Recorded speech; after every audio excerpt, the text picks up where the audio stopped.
At my sister's engagement party in front of hundreds of people, she laughed and said, "My sister saves lives every day, but no one's ever seen her use her own heart." Everyone laughed. I didn't. And then her fiancé, the man whose life I once saved during a snowstorm surgery, stood up, trembling, holding a folded medical report, and said just one sentence that silenced the entire room. "She saved my life." People don't usually notice me when I walk into a room. I'm not the one who draws attention or changes the mood. I've spent most of my life being the quiet presence in the background, someone dependable, not dazzling. That's how I've stayed steady, how I've survived. My name is Emma Carter. I'm 34 years old and I work as a cardiothoracic surgeon in Seattle. That means I spend my days in operating rooms, holding people's hearts in my hands, hoping mine doesn't get in the way. I live alone in a small apartment 5 blocks from Harborview Medical Center. There's no dog waiting for me when I get home. No houseplants. Most nights I heat up something frozen and fall asleep to medical journals or the hum of the refrigerator. People think saving lives is exciting. And sometimes it is. But most of the time, it's just work. Long, quiet, careful work. I don't complain. I chose this path. I'm good at it. Still, there are days I wonder what it would feel like to be seen, for more than my skill, for something closer to who I really am. The envelope arrived on a Thursday morning, tucked between medical statements and a brochure about a surgical conference. It was thick, cream-coloured, and fancy something I almost mistook for a wedding invitation. On the back, in gold script, it read, L. Morrison. I stood there in the kitchen, unopened mail in one hand, coffee in the other, knowing before I even peeled it open that it was from my sister. Lana Morrison, that's the name she uses now. She dropped Carter years ago, said it sounded too plain. Inside was an invitation to her engagement party. Formal dress, Los Angeles, sunset ceremony. Lana is marrying a man named Daniel Brooks, someone I've never met. There were gold foil edges on the card, a QR code for the RSVP, and a note that read, "Hope you can make it with a tiny drawn heart." I set it down on the kitchen counter and stared at it for a long while. My sister and I aren't close. We never really have been. Lana is bright, loud. People gravitate to her. Even as kids, she was the one telling stories while I cleaned up the mess. She became a social media influencer. Millions follow her every post, what she eats, where she travels, who she dates. Meanwhile, I quietly repair hearts behind surgical masks and try to get some sleep in between. Still, I don't dislike her. I've never had the energy to be angry. Lana has always been exactly who she said she'd be. It's just that somewhere along the way, I became the one who stood behind her in photos slightly out of focus. I picked up the RSVP card again and read it one more time. Then I walked to the bathroom, looked in the mirror and said out loud, "Will going make any difference?" I didn't expect an answer, but something in my chest tightened, not in a painful way, just enough to remind me I was still there, still thinking, still wishing maybe not for recognition, but for something quieter. Acknowledgement, maybe even a little respect. I didn't make the decision that day. I didn't even scan the QR code, but I left the card on the counter. Not in the trash, not shoved in a drawer, just there. Waiting. Like I always do. It sat there for 2 days. Each time I passed it, I told myself I was too busy to decide. But the truth was simpler. I already knew what I would do. I'd go. Because that's what I always do. I show up not because I'm asked in kindness, but because I'm expected in silence. And for as long as I can remember, I've honoured that silent expectation. Even as a kid, I was the one who didn't make waves. Lana made enough of them for both of us. She was all light curly blonde hair, loud laugh-tap shoes on hardwood floors. I was quiet hands a straight part in my hair, a girl who read books with a highlighter. My teachers loved me. My classmates barely remembered I was there. But at home, the attention gravitated toward her like moths to a candle. Mum used to say, "Lana has that spark, don't you think?" And when no one answered, she'd add, "Emma, sweetheart, maybe try smiling more. You're too serious for your age." I tried once. I forced a smile all through 6th grade. It hurt my cheeks and didn't change a thing. There's this photo one mum keeps on her mantel. Lana in a dance costume, all sequins and joy. Me in the background, blurry, holding her coat. I don't think anyone noticed. I did. I always noticed. The worst part was I didn't even resent her. Lana wasn't mean. She didn't rub it in. She didn't need to. She just existed in a way people responded to. I existed in ways they forgot to thank. When we were teenagers, she got scouted for a teen modelling campaign. A big one, something with swimwear and Instagram before it was even called that. She was 15. I was 17, a junior with early admission interest from Harvard. But that summer, our aunt, our dad's sister, fell sick. It was sudden and brutal. She had no children, no close friends. I took the bus every day to sit with her. I gave her water. I helped her bathe. I held her hand as she lost her words. One day, Mum told me quietly in the kitchen, "You don't have to go tomorrow. Lana wants to use your room to do her fashion shoots. She says it has better lighting." That was the day I realised stepping back was not just something I did. It was something I was trained to do. I never applied to Harvard, never brought it up again. I stayed in state for college. It made sense at the time. Aunt June passed away 3 months later. Lana flew to Paris the next week with her agency. At the airport, she hugged me and said, "Thanks for covering. You're good at the family stuff." I nodded. I think she meant it as a compliment. Maybe it even was. I've replayed that choice more times than I'll admit. Not out of regret, I love what I do. But there's a particular ache in giving up a future no one even knew you had. It's a silence that settles into your bones. That's the thing about being the one who steps back. No one ever tells you when it's okay to step forward again. Even as adults, the pattern held. Family holidays were Lana's stage. I was the background music, useful and unmemorable. She brought the gifts that sparkled. I refilled the drinks. She told stories about celebrities she'd worked with. I answered medical questions when Dad's gout flared. Mum would always touch Lana's arm, smile wide, and say, "This girl was born to shine." Once during a particularly tense Thanksgiving, I stepped outside for air. Dad followed. He didn't say anything for a minute.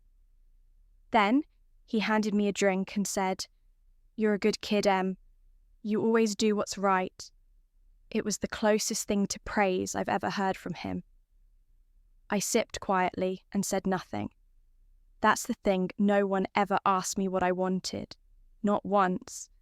And maybe that's my fault. Maybe I became so good at disappearing that I forgot how to speak up. So yes, I left the RSVP card on the counter. Because of course I would go. Because if I didn't, Mum would call and ask what was wrong with me. Because Lana would pout and say I was counting on you. Because that's what I do. I show up. I do the right thing, even when no one notices. Even when it costs me more than anyone realizes. I booked the flight on a Tuesday night, chose a window seat, and didn't tell anyone I was coming. Lana's assistant had emailed a digital itinerary complete with weekend events and outfit suggestions, brunch chic, sunset glam, soft neutrals for the engagement toast. I packed 2 dresses, both dark. I didn't ask for hotel accommodations. I booked a room near the airport instead. It was functional, forgettable, and quiet, 3 things I trusted. The plane lifted off from SeaTac under grey skies. I stared out at the clouds, trying not to feel anything. 3 rows ahead, a toddler screamed. Somewhere behind me, a man coughed into his hand for the 5th time. I pulled out my tablet, opened a folder marked closed cases, and tapped on a file I hadn't looked at in years. Emergency aortic rupture. Male 30. No prior history. I didn't need to see the name to remember the details. They were etched into my muscle memory. The rupture had been fast, brutal, and almost unrecoverable. The man had collapsed outside an airport in San Diego. Local hospitals refused the case. We took him via airlift. I'd just ended a 36-hour shift. My attending was unreachable. The patient's vitals were plummeting. I made the call alone. I still remember the weight of that decision. My gloves were soaked within minutes. I had to cut fast. There was no time to think, only to act. I broke 3 protocols that night, skipped surgical board approval, took the lead as a fellow, used an unvetted graft, but I saved his life. The scar was deep running, left from the sternum. I remembered his face pale and glassy under the OR lights, how his chest cavity filled faster than suction could drain. I remembered saying, "You're going to make it. Just stay with me." I don't know why I said it. Most patients never hear us in those moments. Maybe I said it for me. The report had all the clinical notes. The aftermath didn't need documentation. A closed-door review, a letter of censure, a rescinded fellowship abroad. Zurich never responded to my follow-up. I stayed in Seattle, built a life in quiet, surrounded by the same 4 hospital walls that had almost swallowed me whole. No headlines, no second chances, just endurance. I closed the file as we began our descent into LAX. The irony of flying into the same city that once cost me my future didn't escape me. The airport smelled of jet fuel and heat. I kept my head down through baggage claim, took a cab to the hotel, and checked in without using my last name. Emma Carter is easy to forget. That's part of the point. I had no intention of being remembered here, at least not until the moment forced itself upon me. The brunch was set at a rooftop cafe in West Hollywood.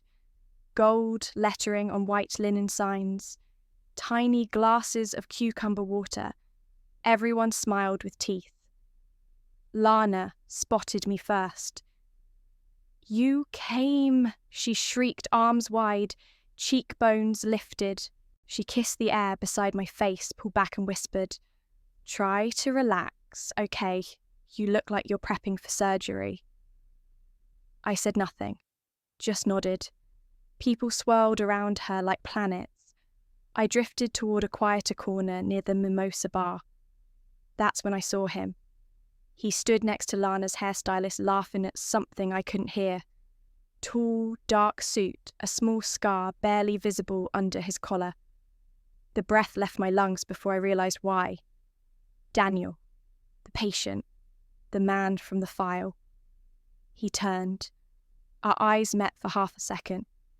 Something flickered behind his expression. Confusion, recognition, maybe nothing. Then he smiled politely and turned back to his conversation. I gripped the edge of the table to stay upright. That can't be him, I told myself. The odds, the timeline, the geography, it was too strange. But the scar, the age, the name Lana had mentioned once offhandedly years ago. Daniel, someone she met right after her trip to San Diego. It was him. It had to be. He looked happy, healthy, laughing the way only people who believe they're untouchable can. I watched him gesture with the same hand I'd once worried might lose circulation if we couldn't stabilise his BP. I remembered the raw smell of cautery, the beep of the monitor flattening and then spiking again, the pressure of the surgical retractors pushing against the bone. And now, here he was, alive, engaged to my sister, sipping champagne like the past never happened. I didn't say anything. I didn't approach him. What would I even say? Hi, I'm the surgeon who cut into your chest 4 years ago when no one else would. No. He didn't know. Or maybe he did. Either way, I wasn't ready to find out. Not yet. I spent the rest of brunch watching him, without trying to look like I was watching him. The scar, barely visible where his collar dipped, was exactly where I remembered placing the incision. Left of the sternum, just below the clavicle. It had healed well. Most wouldn't notice it unless they were looking for it. But I wasn't most. I'd been the one holding the scalpel. I remembered the graft, the pressure, the seconds ticking faster than my pulse. More than that, I remembered the moment he stopped bleeding. The exact second when I knew he would live. It's not something you forget, even when you try. He didn't approach me. But once, while Lana was off getting photos taken with a group of influencers, he glanced in my direction, just a second too long. Not a curious look, not social, something closer to searching. I pretended not to notice. I stirred my coffee slowly, deliberately. My hands were steady. They always are, even when I don't feel it inside. Around me, laughter rose and fell like waves at a party I'd never quite been invited to. Someone clinked glasses behind me. I caught my name once then, again. Emma, right, Lana's sister, and I smiled in the automatic, harmless way people like me learn early. The kind that lets you slip out of a conversation before it starts. Later that evening, back at the hotel, I stood under the shower until the water ran cold. My mind kept running circles around the same question. Did he know? If he did, why hadn't he said anything? And if he didn't, was that better? I dried off and sat at the edge of the bed, staring at the folded itinerary Lana's team had printed in soft gold font. Engagement dinner, semi-formal. 6:30 p.m. Beneath it, a note in her handwriting. We're counting on you to say a few words. Keep it light, yeah. As if I were a character in her stage production queued up for a small supporting role. I thought about speaking to Daniel, about walking up and saying, "Do you remember me?" Not in a dramatic way, just quiet, honest. But what would that do if he did remember and hadn't said anything? Then perhaps he had his reasons. And if he didn't, then what was the point in forcing that past into a future he'd built with my sister Lana was happy? Or at least she was performing happiness with all the energy of someone who believed if she projected it hard enough, it would stick. I'd seen her work a room since she was 13. She didn't just want attention, she inhaled it. It fed something in her I never quite understood. The way she talked about her life online, you'd think joy was something you could filter and sell. And maybe for her it was. But I couldn't help noticing how quickly her smiles disappeared when the camera lenses lowered. And maybe that's why I stayed silent. Again, not because I was afraid, not because I wanted to be a martyr, but because silence had become second nature to me. I'd grown up believing that choosing quiet was the noble path, that stepping back was the way to keep peace. I wasn't sure anymore if that was true, but I didn't have another script. The last time I broke that silence, I'd lost Zurich.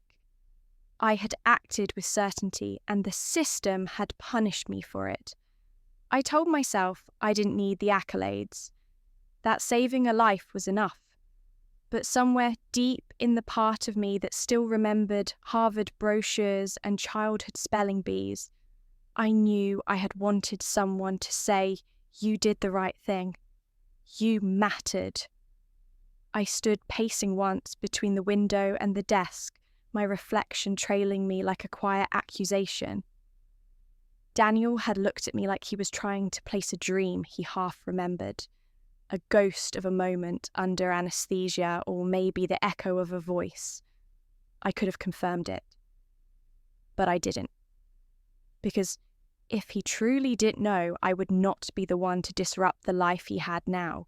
And if he did know, if he remembered and chose silence, then maybe we were more alike than I thought. That night, I fell asleep with the lights on. I dreamed of an operating room with no faces, just a heart open and beating, and my hands hovering above it, unsure whether to close it or let it go. The next evening unfolded like a music video. The house was a rented estate in Bel Air, perched high enough that the city below looked like a glittering carpet of light. Everything shimmered: glass walls, silver tableware, sequined dresses that sparkled like champagne. A string quartet played beneath an arch of white roses. Phone cameras were everywhere. It didn't feel like a celebration. It felt like a live stream. Lana wore a custom gown that fluttered when she walked, gold accents catching the sunset. She kissed Daniel on the cheek, for the cameras posed beside ice sculptures laughed on cue. Her life had always looked beautiful in photos. Now it just had more pixels. I stood near the edge of the patio holding a glass of something citrusy and flat. My dress was navy blue, simple, sleeveless. No one complimented it. They didn't have to. My mother found me before the first toast. She looked me over, eyebrows rising like clockwork. "You didn't bring anything lighter?" she asked. "Something less harsh. The decor is all soft blush." I didn't answer. I'd stopped trying to match my surroundings years ago. Before I could escape, I heard my name from behind. A man's voice, familiar but distant. I turned, and there he was, Mark. He smiled like nothing had changed. "Emma." "Wow, you look the same," he said.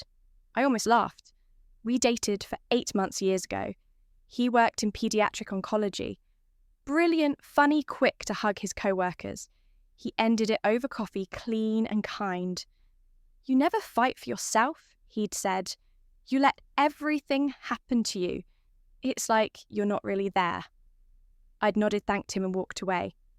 We never spoke again. Until now. I kept my voice even. "You look more tanned," I said. He grinned. "Hawaii. Honeymoon last year." A pause. "I heard about Zurich. That was rough." I shrugged. It worked out. He tilted his head. "Did it?" Before I could answer, Lana appeared beside us, radiant and breathless. "Mark." "Oh my God, how do you two know each other?" he explained. She blinked dramatically. "Emma dated. That's so wild." Then she moved on, laughing with someone in a tux. Mark gave me a sympathetic look. "Good luck tonight," he said. "You'll need it." I drifted through the crowd like a ghost, nodding, answering short questions. The engagement party wasn't about connection. It was a production. Every detail felt curated. The lighting, the hors d'oeuvres shaped like flowers, the custom neon sign reading Lana and Daniel, a forever vibe. I wondered what part I played.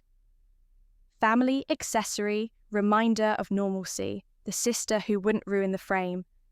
Later, during a lull in the noise, I stepped inside to breathe. The living room smelled like roses and new money. A framed picture caught my eye: Lana and Daniel in Paris, laughing under a rain of confetti. In another, they stood on a boat in Santorini. All colour, all light. but none of them showed the scar on Daniel's chest. None of them showed who saved his life. My mother found me again near the staircase. "Don't look so gloomy," she whispered. "You always look so severe in photos. At least pretend you're enjoying this." I looked at her. Really looked.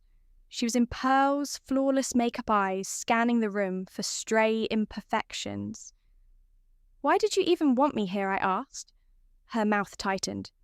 "Because it would be strange not to. People expect you." Then she smoothed her dress and walked away. I found myself wandering upstairs into one of the unused sitting rooms. It had tall windows and a view of the pool. The room was empty, quiet, and for the first time that night, I sat down. I pulled my shoes off. My feet ached. My shoulders ached more, not from the dress or the posture, but from years of standing still making room. I stared at my reflection in the glass. I didn't look unhappy. I looked erased, blurred at the edges. Then I heard a door creak. Daniel stepped in, holding a phone. He paused, surprised, then nodded. "Needed a minute away from the noise?" he asked. I nodded back. "It's a lot," I said. He gave a soft laugh. "Always is with Lana." We sat in silence for a beat. Then he added, "You're her sister, right, Emma?" I looked at him carefully. "That's me." Another silence. Then he said almost gently, "You look familiar." My chest tightened, but I forced a smile. "I get that a lot." He didn't press further, just nodded and left the room. And just like that, the question bloomed in my chest like a slow burn. Has my silence protected me or imprisoned me? I'd built an entire identity around staying small, so others could shine. I told myself it was noble, mature, but maybe it was just a different kind of fear. Not the kind that makes you run, but the kind that convinces you to stand still forever. The sun dipped lower, casting gold across the pool. Waitstaff carried trays of champagne as Lana's assistant tapped a spoon to her glass and announced it was time for speeches. Lana took centre stage microphone in hand, silhouetted against the glowing sky. Everyone quieted. The music paused. Phones rose into the air like a second audience. First she said, voice bright and breathy, "I want to thank all of you for being part of this perfect evening, especially those who flew in just for us." She glanced toward me with a smirk, even the ones who don't usually mingle. Polite laughter. I smiled small and practiced. My throat felt tight. Lana continued telling stories of how she and Daniel met, how he proposed, how their love felt like destiny. Then she said it offhand, like a punch disguised as a compliment. "And of course, my sister Emma. She fixes hearts in operating rooms, saves lives, and all that serious stuff." People clapped. She waited, though, to be honest, I've never actually seen her use her own. More laughter. Not cruel, just thoughtless. The kind that cuts deepest. I felt heat behind my eyes, but I blinked it back. No one noticed, or if they did, they looked away. I stood there, wine glass in hand, surrounded by people who thought they knew the joke's meaning. That I was cold, unloving. That Lana was the bright one, the open one. That I was a machine with a scalpel. I swallowed the humiliation, like I'd done 100 times before. It burned less than I expected. Maybe I was used to it. Or maybe this time it hurt somewhere deeper where even I hadn't looked. The words clung to me like static, never seen her use her own. As if years of compassion decisions made under pressure patience, I stayed up all night for meant nothing because I didn't perform sentiment the way Lana did. It wasn't the first time she did it. I remembered birthdays where she joked about me being the robot child, or the holidays where she'd mimic my monotone responses. She always did it with a smile and I always let it pass, because that's what kept the family peace. Because I believed if I just endured it long enough, I could avoid being the problem. But in this moment, as laughter swirled around me like confetti, it didn't feel like peace. It felt like permission. Permission for others to keep me small. Before I could step away, I felt a small hand tug my wrist. I looked down. A boy, maybe 10 or 11, stood beside me in a suit 2 sizes too big. His hair stuck up in the back. His eyes were wide and bright. "Are you Emma?"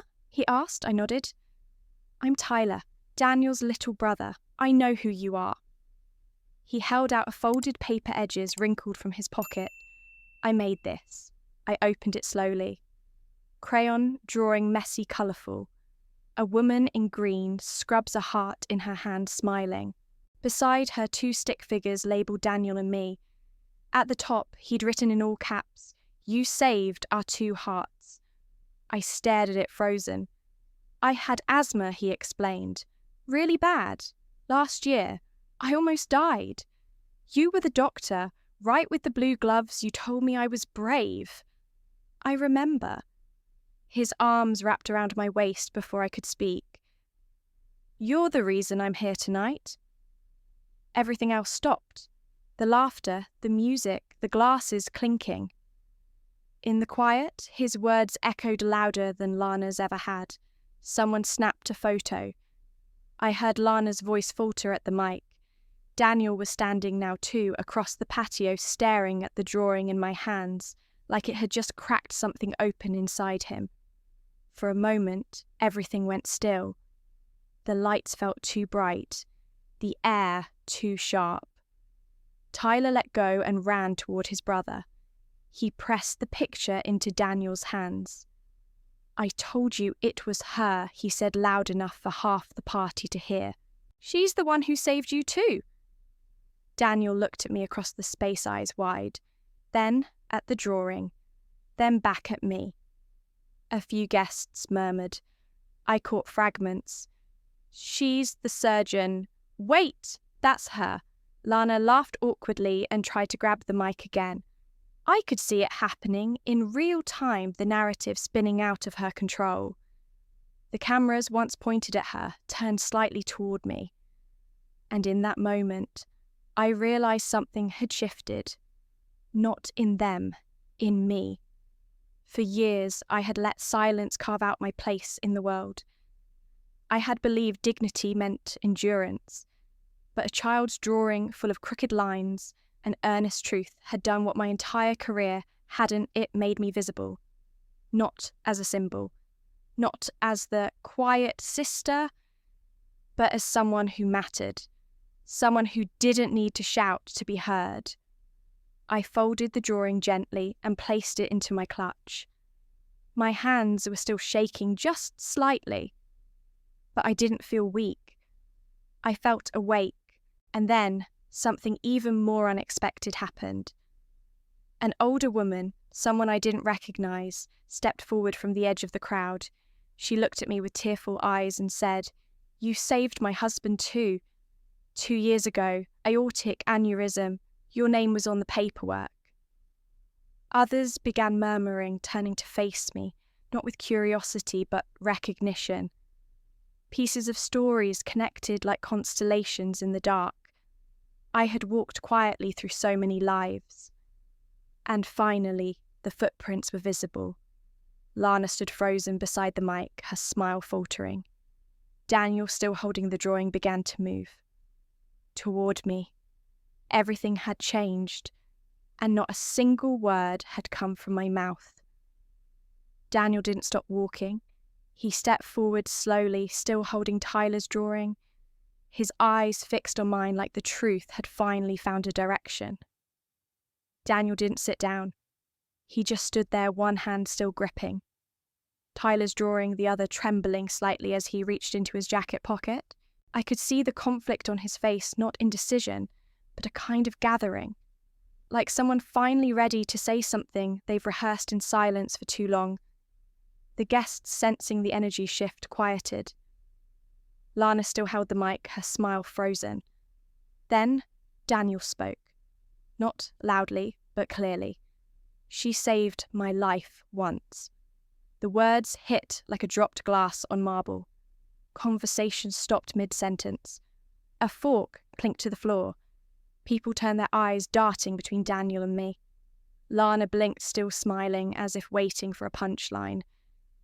Daniel took a slow step forward, then another, until he was just under the lights by the floral arch.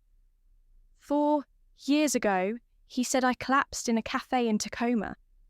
Sudden chest pain.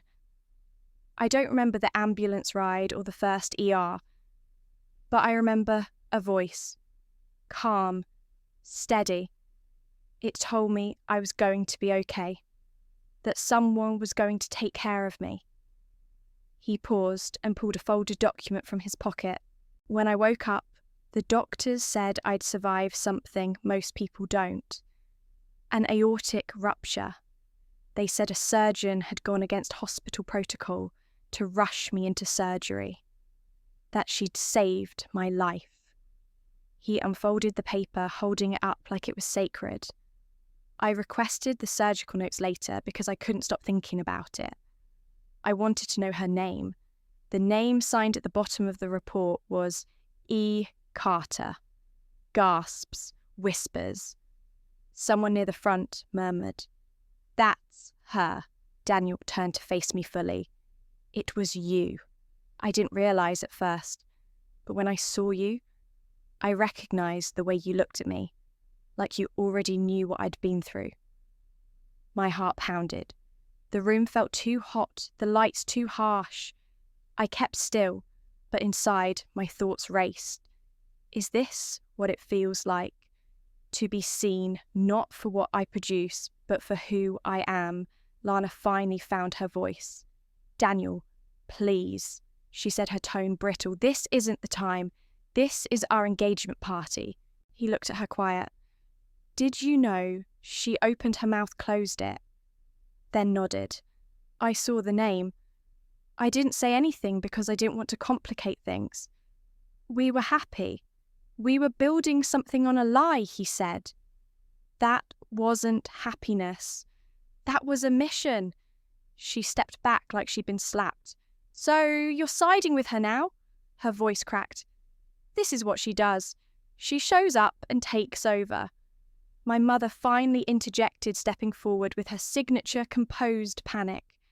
"Emma," she hissed, "this is not appropriate. Do something. End this. You're making a scene." Something inside me snapped, not in anger, but in clarity.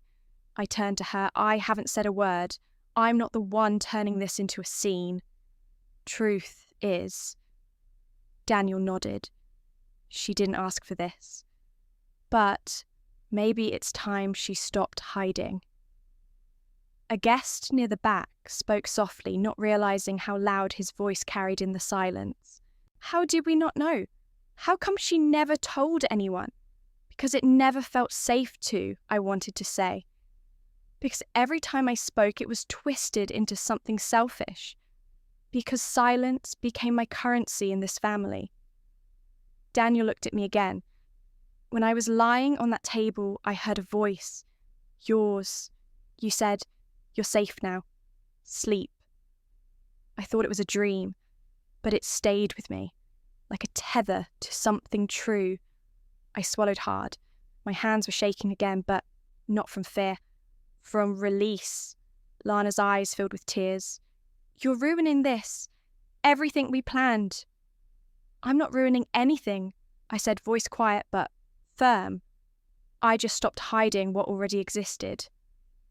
In the silence that followed, the air felt different, clearer. No one rushed forward.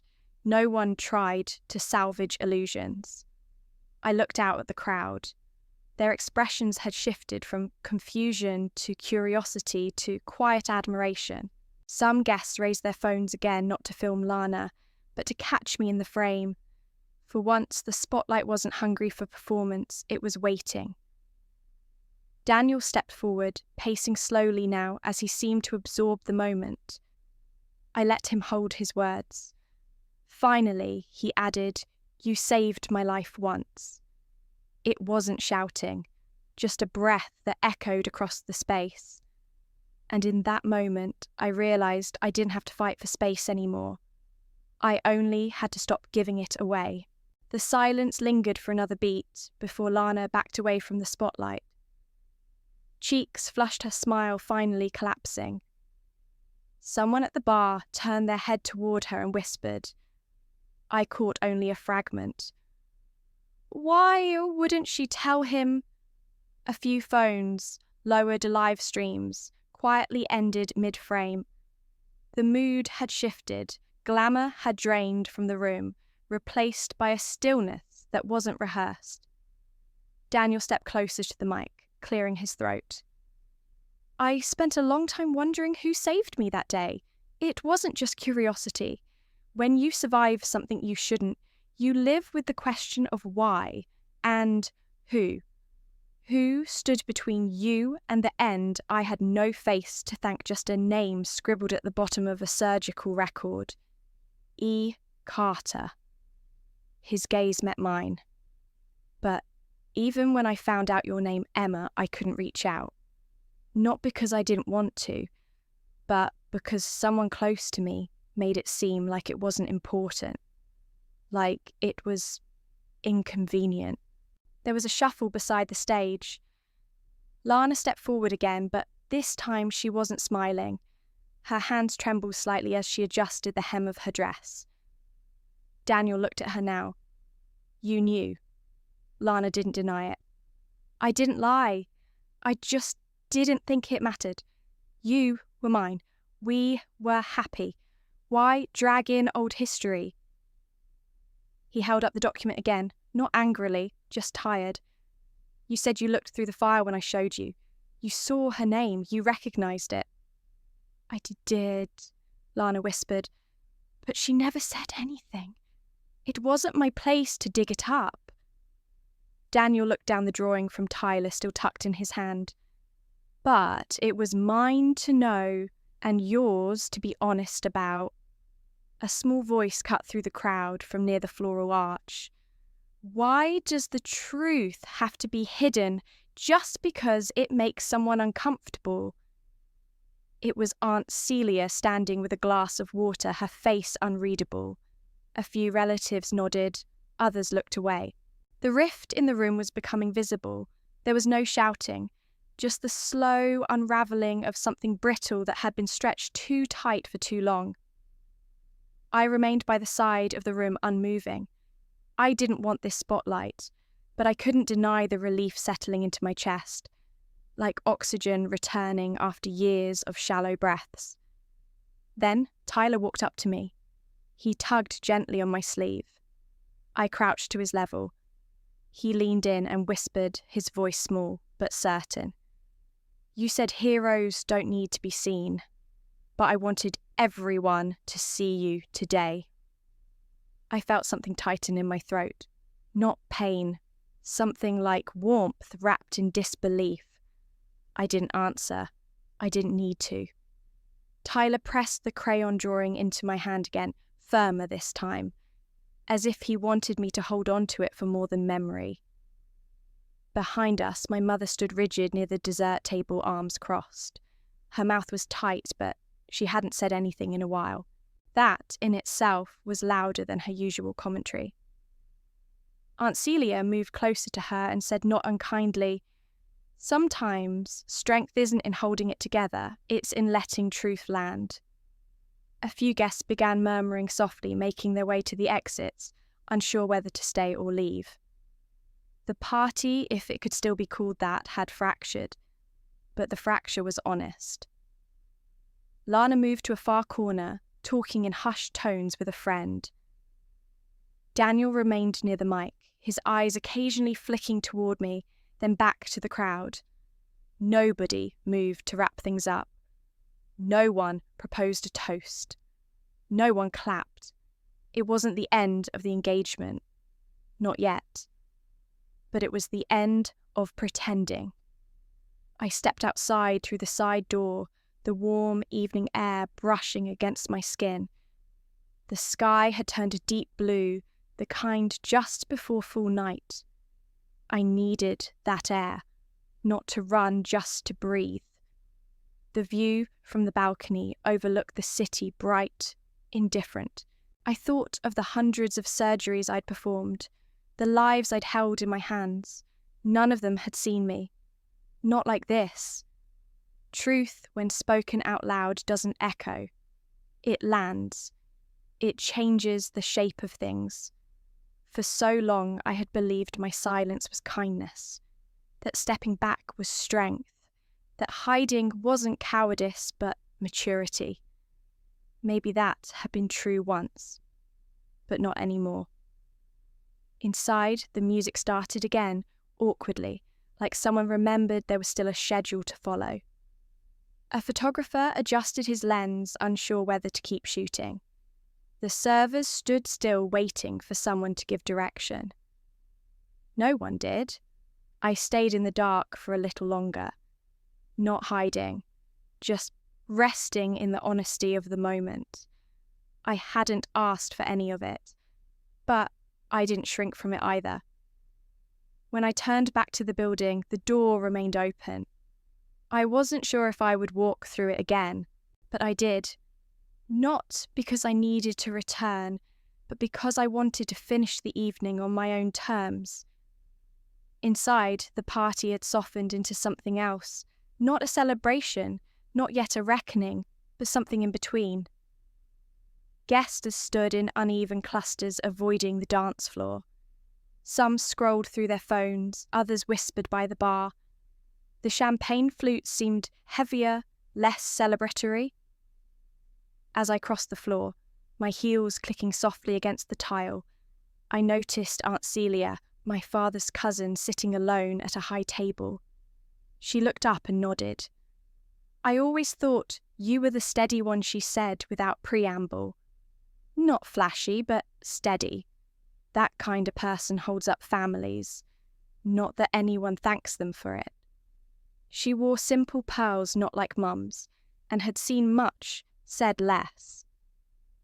I managed a quiet smile. "That sounds familiar." She leaned in slightly. "It was never lost on me, Emma, even when they pretended not to see you." That small acknowledgement landed deeper than I expected. I squeezed her hand gently and moved on. Near the dessert table, my mother stood arranging napkins with surgical precision. She looked up as I approached, her expression tight as a suture. "Emma," she began, voice low, "you could have let that moment pass. No one needed that kind of drama." She placed a napkin straight, then stepped back as if to mask discomfort. "It wasn't drama," I said evenly. "It was the truth." She gave a tight smile. "You're making this about yourself. That's not who you are." Her eyes flicked to Lana across the room. "No," I said. For once I'm not hiding behind silence. My voice held steady, calmer than I felt. Her eyes narrowed. "You're not the only one with feelings tonight. Lana's devastated." She glanced at her daughter, who stood stiff in a far corner, every feature withdrawn. I nodded. "I'm sure she is, but I didn't create this situation. I just stopped covering for it." She looked away, see-through anger in her jaw. "You always were difficult." I stepped back. "No, I was quiet. There's a difference." The memory hit me sharply. Age 14, family dinner. Lana had broken Mum's crystal vase and blamed me.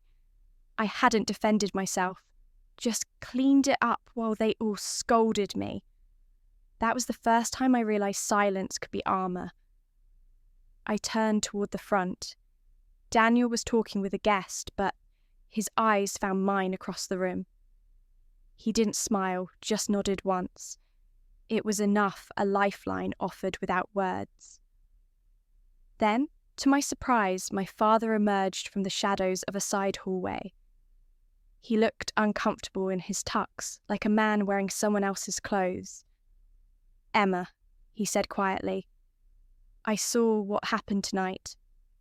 I nodded. So did everyone. He shifted uneasy. "Your mother..."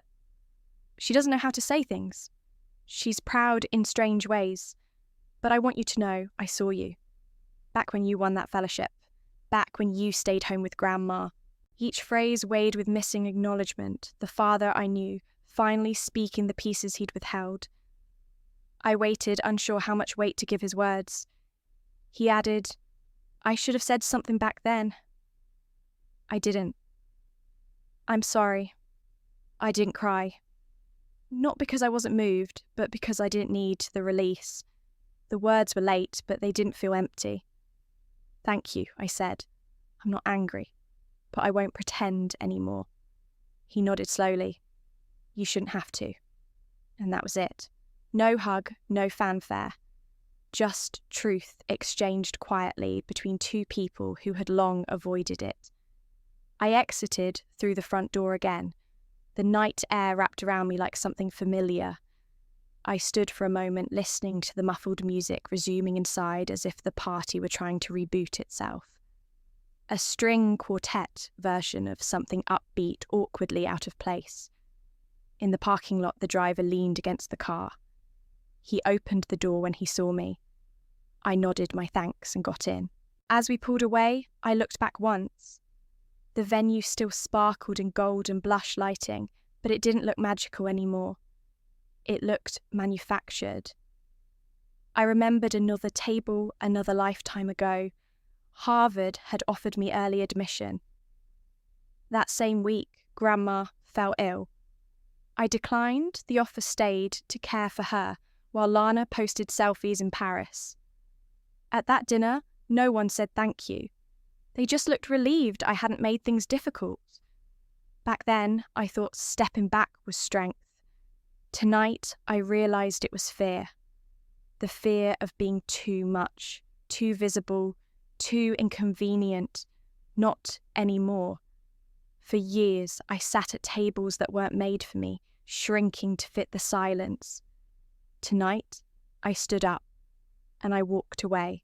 I was halfway through brushing my teeth when the knock came. Not loud, not urgent, just steady.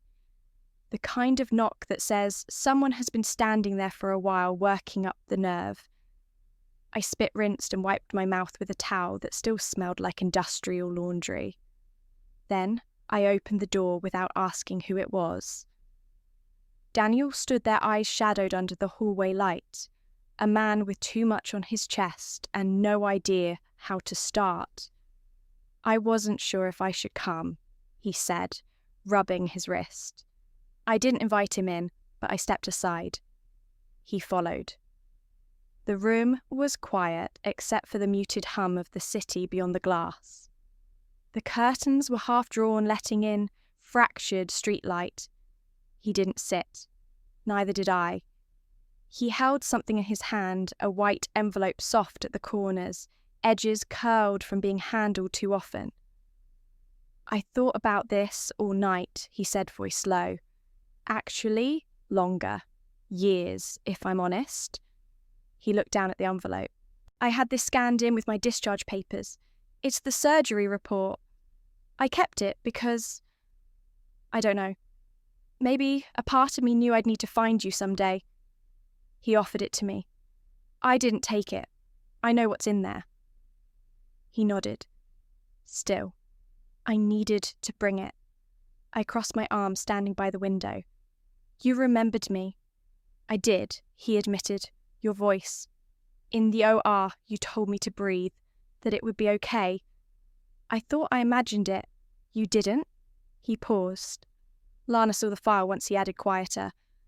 I showed her back when we first started dating.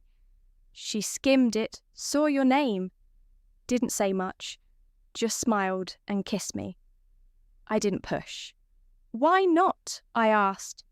He shrugged, because part of me wanted to protect her, and because I wasn't ready to know what that meant for you, for her, for me. So, you waited until a child forced your hand? I said, not harshly. Just fact. He looked down. Tyler's got more guts than I do. He has more honesty, I replied. We stood in that pause, two people who shared something far too intimate. and yet remained practically strangers. "I'm sorry," he said finally, "not just for being silent, for taking part in something false.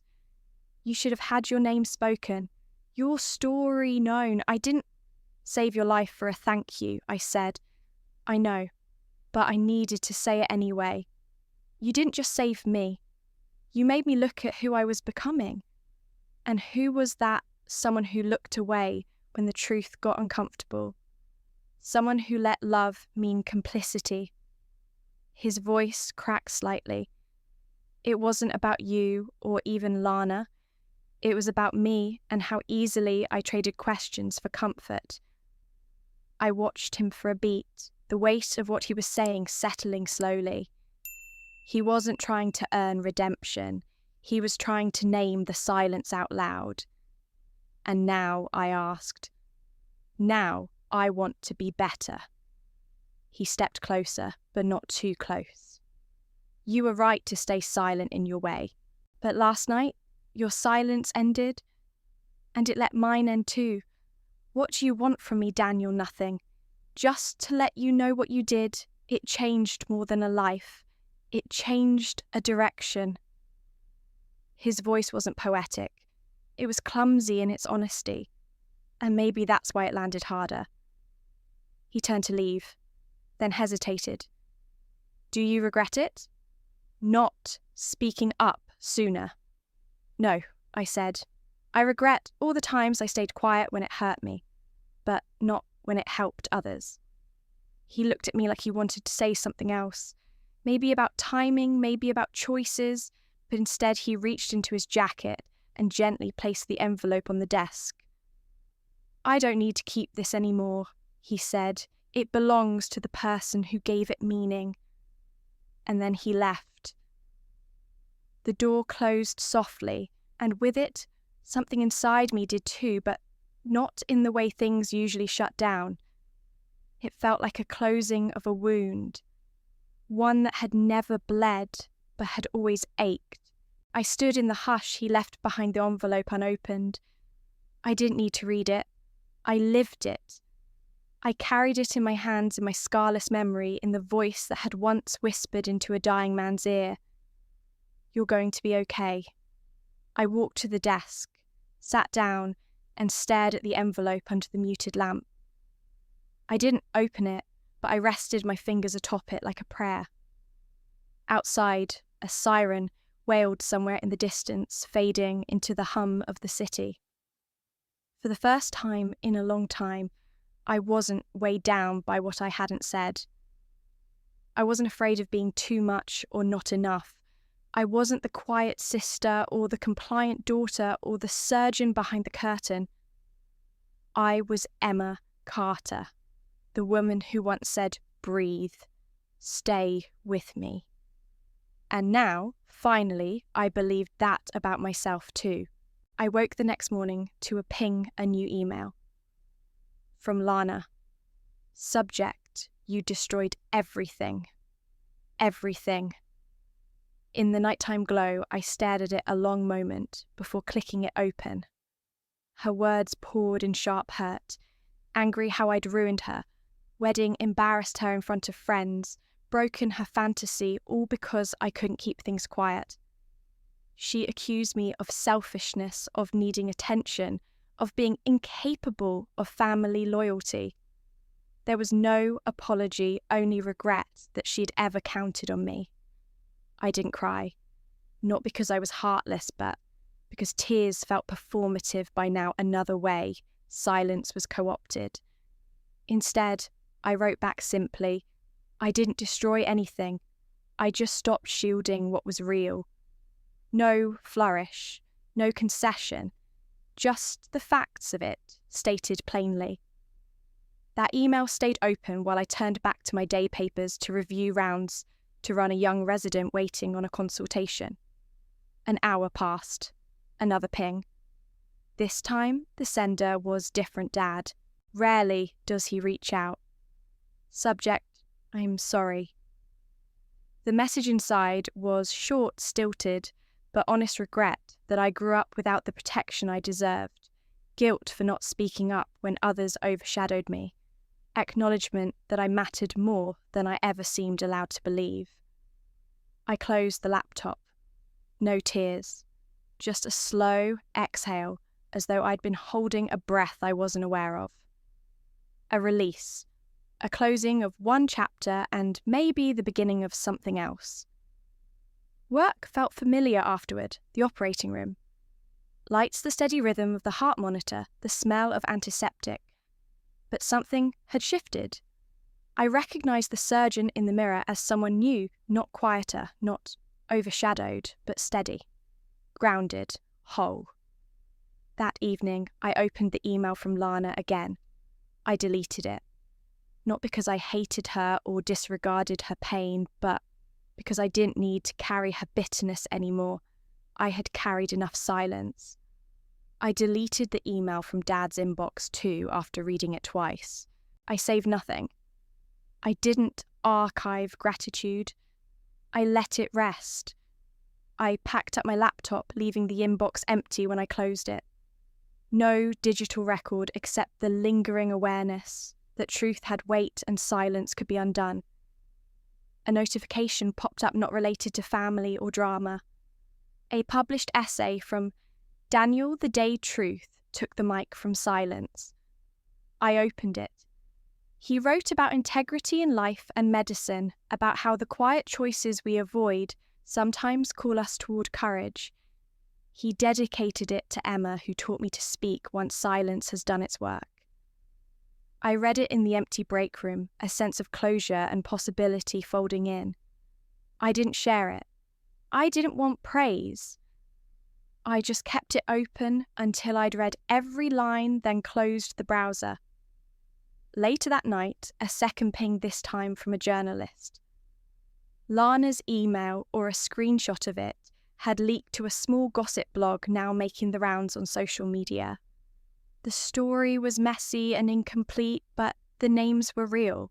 There were photos from the party, a video of Tyler's speech, a caption misquoting Daniel's line as, "She saved my world." I felt no panic, just inevitability. Within hours, hashtags appeared, Justice Jacques Emma, the surgeon, just truth in silence.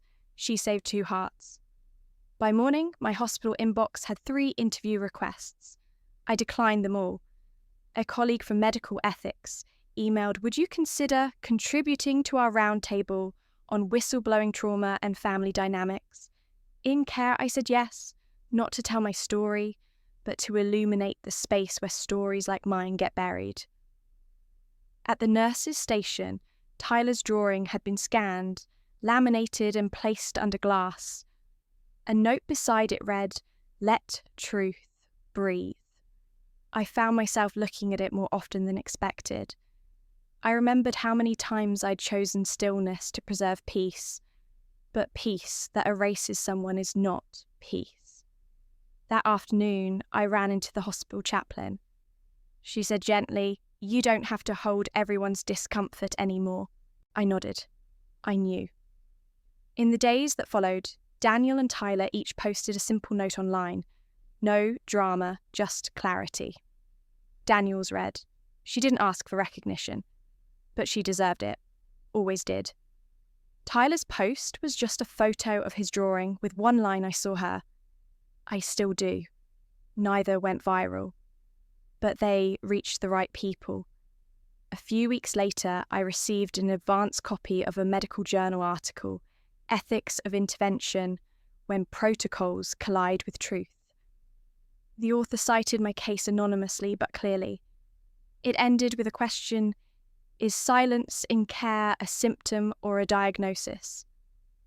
That night I reread Dad's apology and finally allowed myself to print it, not to frame, but to fold and place in the same drawer as my medical license. A reminder that acknowledgement, when it comes late, still matters. I poured tea, sat by the window, and watched the sun dip low. No email from Lana followed. Just silence. And for once, it didn't feel like absence. It felt like space. The kind where new things grow. Back in Seattle, life resumed its rhythm. I scrubbed into surgeries, reviewed charts, led rounds. Gone were the echoes of party chatter or whispers about the story. It was just work again, heart monitors, ventilation tubes, steady breathing. But now I carried something different inside me. I looked in the mirror before heading into the OR and saw steadfast resolve. The same surgeon, yes, but no longer shrinking to fit into silence. That afternoon, the junior surgeon, who had once hesitated before speaking, Dr. Patel, approached during case prep. Her voice was quiet but firm. "Dr. Carter," I nodded. I read Daniel's essay, Tyler's post. I saw how people called you brave. I want to train under you if you'll have me." Her eyes were full of earnest hope. I paused, thinking of all the times I'd stayed invisible. Then I said, "Yes, but only if you promise to speak up when it matters." She smiled unequivocally real, and we shook hands. Something vital had shifted in the OR air. That evening, I found a package waiting on my desk. Inside was a new drawing from Tyler Bright crayons on thick paper rough but bursting with detail. I picked it up there. I stood wearing a white coat, a red cape fluttering behind, stethoscope around my neck. At the bottom, in scrawled letters, "You saved us. Now you save your own story." A smile touched me. I propped it beside my computer, new, hopeful and honest. The next morning, Daniel's essay titled "The Day Truth Took the Mic from Silence" appeared in a prominent medical journal.